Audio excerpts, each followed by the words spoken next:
Welcome, everybody, to Ask Us Anything. We are in Eastern Kentucky at a great little retreat place, little log Called cabin. Lago. Oh, Bobo. People Bobo. Look out, sweetie. had to be as soon as I come on the air, right? So much. This is a great spot. It's called Lago Linda. It's 451 acres, I think, of hiking trails. It's around the Red River Gorge in eastern Kentucky. Gorgeous place. And we're here actually doing a story that we are going to do to feature a brand new program that Harvest Host is coming up with that involves campgrounds. And we'll be telling you about that in a couple of weeks. But we are actually, it's the first time we've ever, you go to this area, we are actually staying in a cabin. And we've never done that before. We're staying inside this really cool little rustic cabin. It's overlooking a lake, and there's awesome hiking. That's what we're here for. There's also, it's kind of like a mini version of the Appalachia Trail. It runs through here for hiking. There's rock climbing. Jennifer will be doing that. Oh, yeah. Yeah. Kayaking, fishing. I mean, it's an awesome place. And It's a very popular area. yeah. So anyway, we're staying in one of the cabins, one of the rustic cabins. We wanted to see what that's like. We've never stayed in a cabin at a campground before. Because how often do you go like KOAs and different campgrounds where they have little cabins? And we're always curious about those cabins because your family and friends, not everybody has an RV. And so we wanted to check this out. Yeah. We've never been to this part of eastern Kentucky before. It is just gorgeous country. Natural Bridge State Park is just up the road. We're going to explore that tomorrow, and we're looking forward to getting lots of video. And it's actually going to get cold tonight, 22. And I saw a lot of tenters when we were coming in. A lot of tenters. Well, those people that we saw getting off that bus were all from that trail. That it's a trace, and it runs throughout all of Kentucky into Ohio, and it's like 250-mile hiking trail, and a lot of people are doing it. All right, enough about where we are, but it's a great area. We're really enjoying it. We want to announce the winner of our Waggle Pet Monitor GPS with the Wi-Fi camera, and it's Lisa from Germantown, Tennessee. Congratulations, Lisa. And I know you're going to enjoy it. We had a total of 37,448 entries from something like 7,700 different actions that were available on that contest giveaway. And Lisa from Germantown, Tennessee is the winner of that. And stay with us. We'll have some other giveaways that we'll be doing every month or so here. So more coming. Now, let's get to your guys' comments and questions. And it's great to see you all checking in this evening. Sorry. You know what? You're going to have to read those. Oh, here they are. Yeah, Jimmy Land. All right. I'd like to rent a light towable this summer for a weekend. Any ideas how far in advance I should try to reserve it? I think yesterday was a good time to reserve it. Yeah. Not sure if this camping season will be as busy as the last one. Well, Jimmy, now is a good time to do it. So you should be able to do it. It's a little easier when you're renting towables from other people there's all those different RV rental firms, from RV Share to Outdoorsy. So you should find one, but always as soon as possible to get the dates that you want. Mm-hmm. And you said you're not sure if the camping season will be as busy as the last two.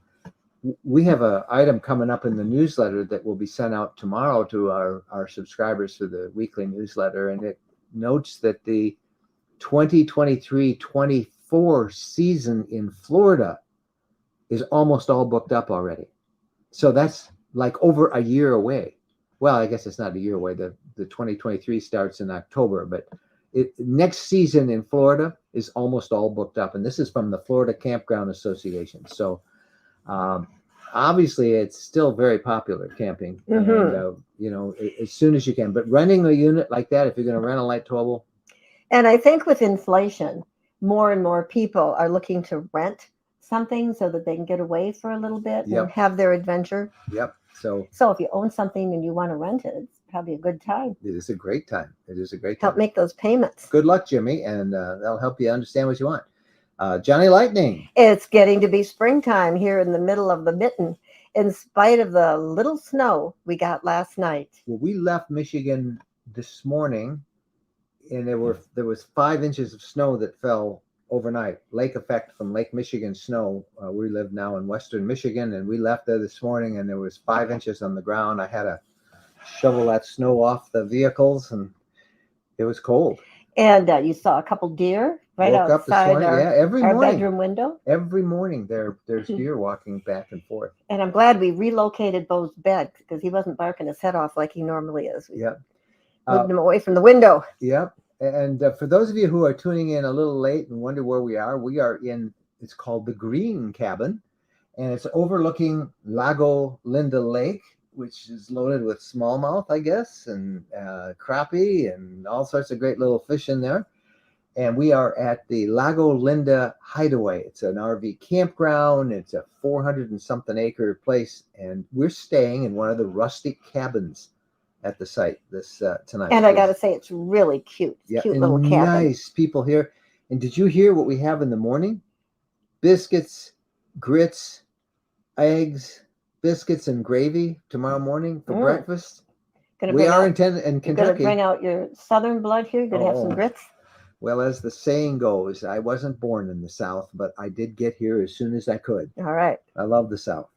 So anyway, hats off to Lago Linda Hideaway. Lago Linda Hideaway. Look it up and look for our video coming in just a couple of weeks. Robin Ostermeyer. Thank you for all the information you share with us.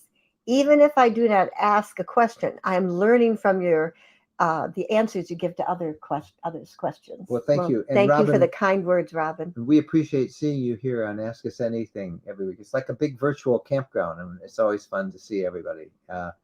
We didn't mention our friend Ed Richards, who's almost always one of the first ones on, and he says it's very cold in Louisiana, southern Louisiana tonight. He doesn't know what cold is. Yeah. Man, when You we don't know left, cold. Yeah, I was like, and it's going to warm up I this guess week. now we understand lake effect snow. Do you want some good news? Yes. Really good news? Everybody, Yes. you guys out there want some good news? Yeah. This is the last day of winter.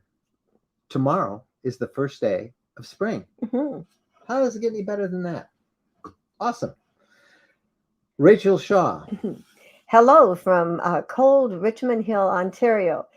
Half an hour north of Toronto. How are you enjoying your leisure travel van?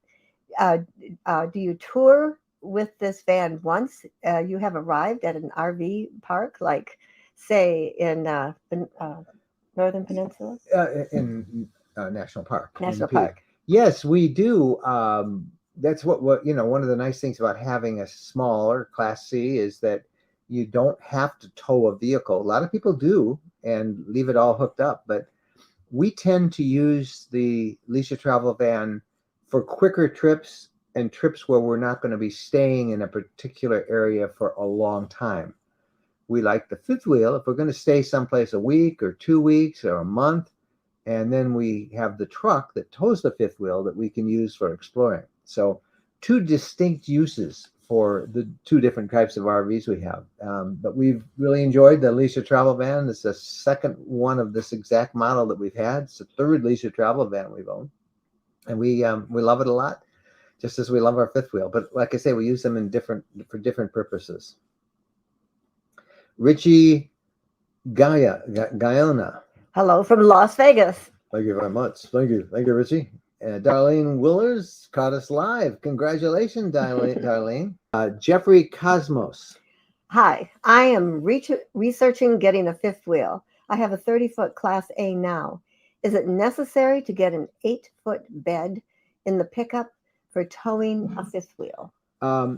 Depends on how big of a fifth wheel you're going to get, but no, you can do it with what they call the short bed. Mine is a 6.5-foot bed, and the key thing about that, though, is you want to have a specific kind of hitch.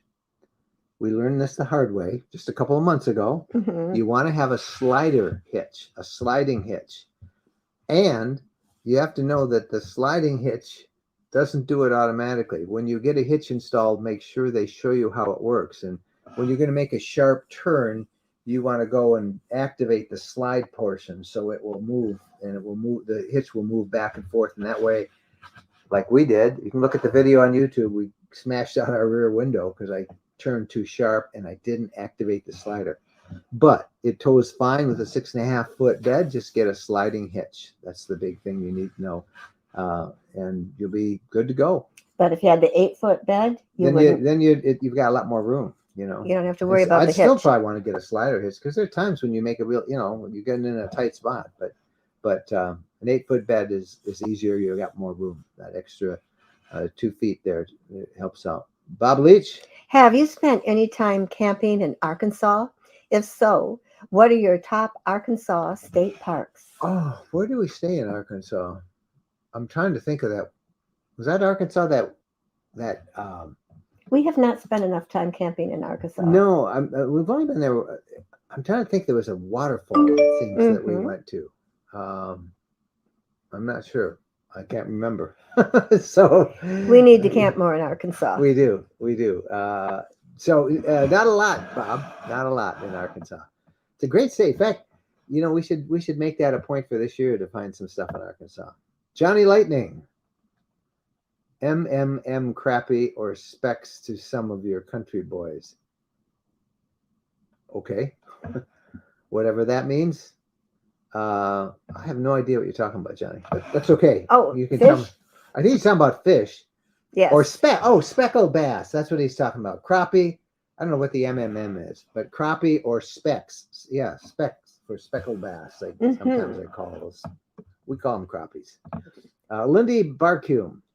Florida state parks can only be booked 11 months out for max 14 days. So now booking for late February. In next year. Yeah. The report we got from the Florida campground, those were for private parks. And it was noting these are for where people are going to stay seasonally, that they're almost all booked up for next year. And they expect them to be pretty much totally booked up by the next few weeks. So luck with that. With the way you'll find some. Facebook user. Going to be newbies in June. Looking at Class A, I used one. It's a good time to buy, and the prices are down. They're not just incredibly high, and there's almost a lot of used RVs on the market. We knew that would happen. So we've been seeing that for a long time, and it's not happened. And you are in great shape. You see, the sun has changed a little bit. I wonder if I can show them. You're gonna mess with the good thing, huh? I just want to show them outside this little cabin lake. Can you see? Parsley Lake, we've got a little fire pit there. Well, it is part of it. Isn't that nice? It's a little crooked there. There we go. That is part of Lago Linda Lake. And trust me, we're going to be exploring that tomorrow and doing some hiking. Bo is with us. He's sound asleep on the floor. Everybody wants a Bo cam, so I got to lift up. Hey, Bo, where are you back there? He's right behind me. Right back there. He's behind me. He's sleeping. There's Bo, sound asleep. Yeah, you'd think he. Yeah, day sitting in the. Yeah, he doesn't. He doesn't sleep in the truck. Yep. Can't sleep. So there's a little view of our environment. Sue Glover. Is there an easy place online to find land that will allow RV use year round and allow state residency? Easy? No, there really isn't. There are not that many places around. And that's one of the reasons.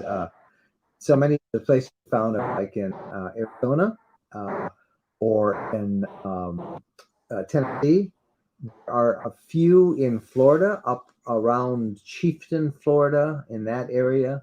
Around Perry, Florida, in that area. You can buy smaller lots and stay year round. But most places highly regulate those things.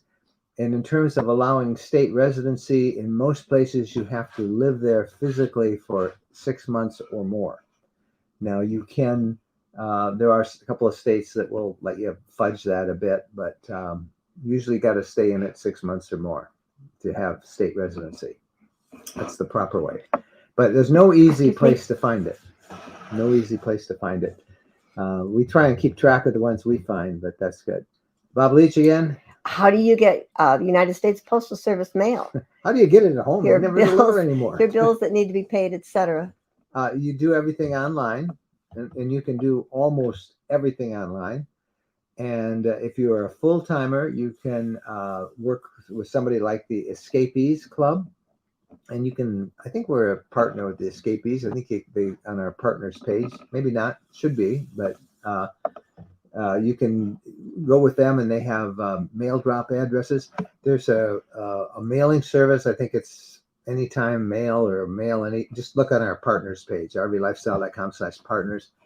And they're in North Dakota or South Dakota, someplace that will allow you to declare that state as residency. That's one of the ones that's an exception. And they will collect your mail.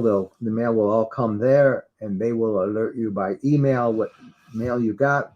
They'll even open it and photograph it for you or forward it on to you, where a lot of RVs viewers will have their mail sent to general delivery in the towns that they're going to be at. When you know, I'm going to be in this town in 3 weeks, you can have them all bundle up your mail and send it there. Lots of different ways to do it, Bob. Facebook user. We need to replace the coach batteries in our Coachman Orion motorhome for the third time. Do you know of any problem with WFCO powered converters? I don't know the WFCO power converter brand, but and I don't know how old your Coachman Orion is, but those often will go. Your converters will go. Your batteries, if you're running AGM batteries or flooded wet cell batteries, if they lose their charge, they lose their effectiveness. They basically, if they go dead on you, you're going to throw them out. They're not going to hold a charge. So that's probably why you are replacing your batteries, because they go dead and die. That's why so many people invest in lithium batteries, and they're expensive. They really are, but they're not so expensive that you have to replace them 3 times. So that's the trade-off with lithium. It's pretty much maintenance free, and you don't have to replace them nearly as much as you do with the flooded wet cell or the AGM batteries. So, but I don't know enough. I don't know the WFCO power converter brand at all, so can't help you on that one. Bob Hope. My camper van is also my daily driver. When I have to park it at my home, I plug it into house power to keep the coach batteries charged. I do the same thing. Not a problem at all. I leave mine pretty much plugged in my driveway all the time, and we use ours, our Class C motorhome. We use that as our daily driver. Not as our daily; it's kind of our second driver. We also have our fifth wheel. We leave that plugged in all the time as well. Fifth wheel is now sitting on our property in Tennessee. We hope to visit that in a couple of weeks. But it's plugged in, keeping all the batteries topped off. The solar's doing a good job on all of those, but it's not a problem in keeping it plugged in. So go for it, Bob. James Massey. I asked your RVLS group, RV Lifestyle Group, a question about our holding tank heater yesterday. Lots of great responses. A great resource from our closest friends we've never met. Isn't that the truth? It is. Our Facebook group, and hats off to Wendy B over there in Facebook and the team of volunteers that work with us all and keeping that site hate-free, politics-free. We try and cut away all the nastiness as well, and our moderators do a great job. But it's meant to be an access for just such a thing, James. And I'm glad that you found it. Our RV Lifestyle Facebook group is up to almost 165,000 plus members right now. Thanks, James. Artie Mike. How long did it take to get the fifth wheel trailer fixed? And what did it cost? And did you have a deductible? Are you talking about the window? I think you must be talking about my window. That was on my truck, not the fifth wheel. Fifth wheel didn't have any damage at all. And we had a window break when we first got the window. That was no big deal. He's talking about what we were just talking about when we did the turn. No, that was for the truck. That was the truck window, and I could have claimed it, and paid my deductible. And I have I think a $250 deductible. But every time you make a claim, they raise your rates, and so I chose not to file a claim. I just paid for it. Yeah, it was, and I deserved to pay for it. It was a costly lesson, but What's the thing? Education costs money. I can attest to that. So I didn't make a claim for it. James Massey.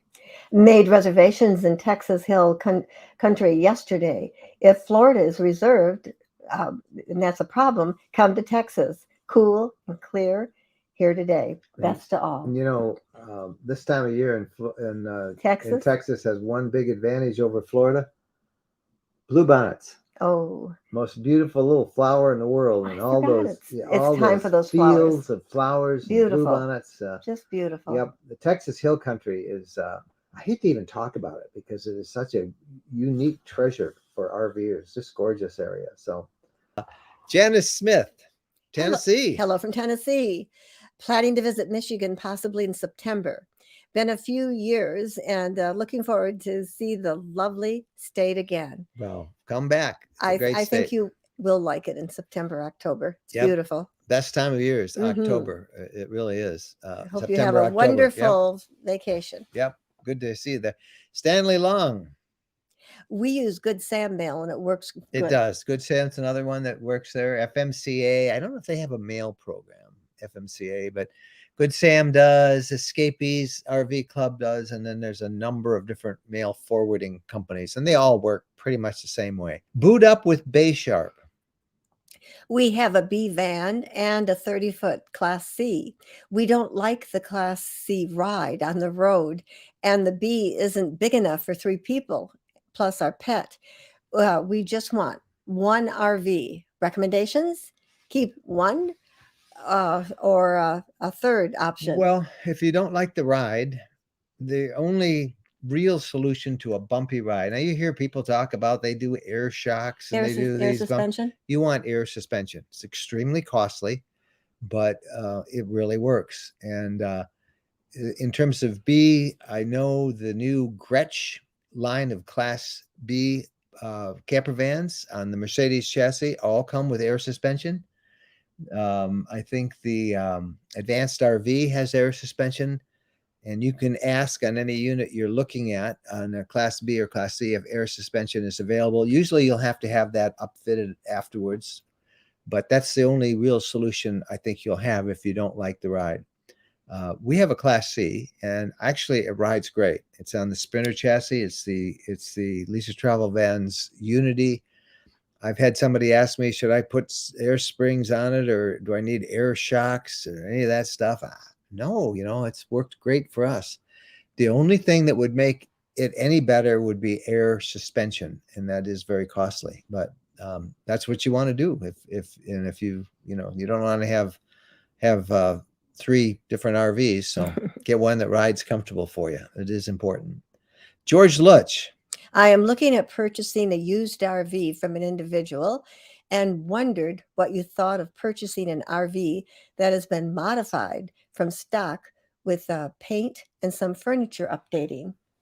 As long as the bones of that RV, meaning the roof and the frame and the sides, are all in good shape, and if you got a good price, I have no problems with that. The paint job, that's no big deal. And updating the furniture, that's a good thing because you'd probably want to do it. I don't know how old that RV is, but best thing I can say to you is hire an RV inspector and have them go over it and have them look at it. Nobody wants to spend the money for an RV inspection, but that's the only way you can have peace of mind that you're not going to have some big problems right down the road. So go to the RV Inspectors Association, just Google that and find one near you and schedule an inspection. And then if it all is as good as you think it is, then you have peace of mind. Get an inspection. That's our big thing that we really recommend. All right. I guess we are about wrapped up for how long we've been on? 7:31. Time to remind you to check out. We talked about all those people with getting mail on the road. And we've got some resources at our partners page and discounts and stuff, special perks that many of the companies and the products that we use and recommend will give you discounts and stuff. Check them all out there. For our travel guides, it's time to start planning your travel. We've got a whole library of them, many different travel guides, different parts of the country. And we urge you to check those out. They'll help you find a route and where to stay and what to do and a little history of the area. And they're just really helpful. They're all ebooks, easily downloadable, and you can get them right away.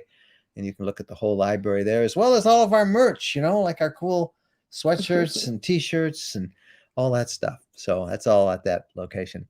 Thanks to Phyllis, and thanks to Chris Cowley for helping moderate everybody today. And again, we want to congratulate our winner from Germantown, Tennessee, of our Waggle. That was our latest gadget that we gave away, and we'll have some more of them coming up pretty soon. Look for a video coming up in a couple of weeks where we'll feature what we find here in this area of Eastern Kentucky where we are now. Lago Linda Hideaway is the name of the place. And as we said at the beginning, we wanted to experience it. So we're staying in one of the cabins. We've never stayed in a cabin at a campground. And this is a great one because it's right on the lake.